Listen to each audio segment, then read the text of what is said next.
Have you ever asked yourself, where is God when people need Him? Maybe not. Each day, millions of people pray. Whether it is in China or Japan or in Southeast Asia and the Nepalese streams where prayers are recited in Buddhist temple, or across the United States and Canada, in Central and South America, millions pray each day, including Europe.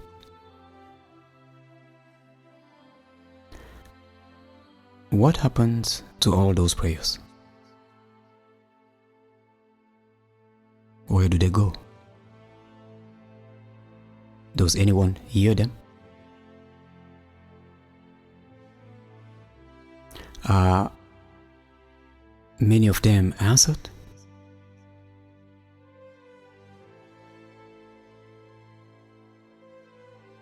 During the Second World War, Catholic mothers in Germany and France prayed that their sons will be granted safety and victory.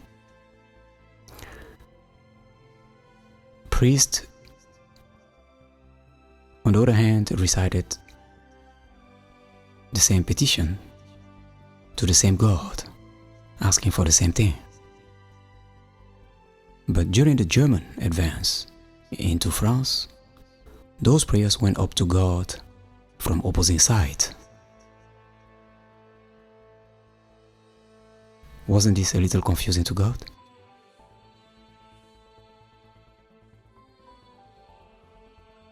Each Sunday, tens of millions go to church. Tens of millions more see religious programs on television. They pray. They engage in responsive readings.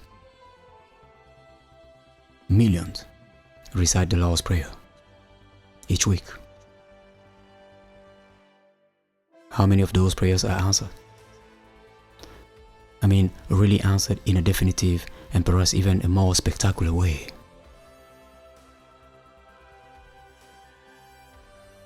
What about you? Do you pray? Are your prayers answered in a tangible, positive way, leaving absolutely no doubt in your mind?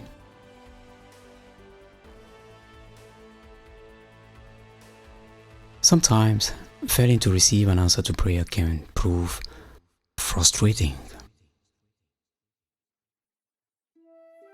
For example, there was a young lad named Peter who believed that God was good, kind, all-powerful, and could do anything. He saw his parents pray at home and in church. Then, disaster struck, and he lost his brother. When his teacher asked him to write a letter to God about it, Peter wrote asking God, "Why did you kill my brother, God?" He was only 2 years old, so he couldn't have sinned that bad. You didn't have to punish him that way. You could have saved my brother, but you let him die. How can I love you, God? Peter asks.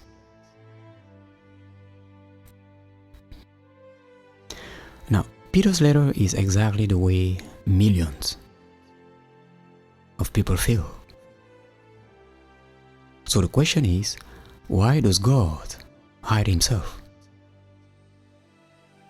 Why is he not real to us?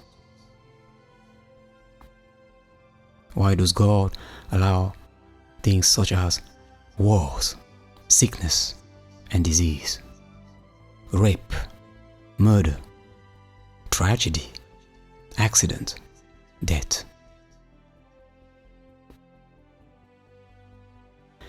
For centuries, man has sought the answers to these painful questions. What is God when you are really in pain?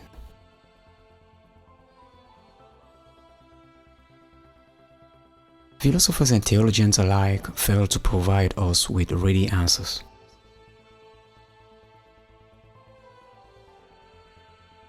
Obviously, the suffering of innocent people is something we cannot understand.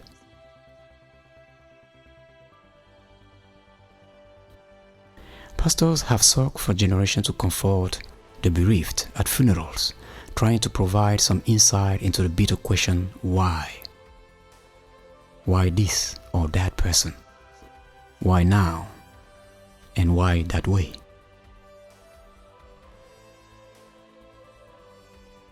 Why are children born malformed, deaf, blind, dumb? Why crept death? Are there any answers? Or must we remain forever helplessly asking why? Watch out for part 2.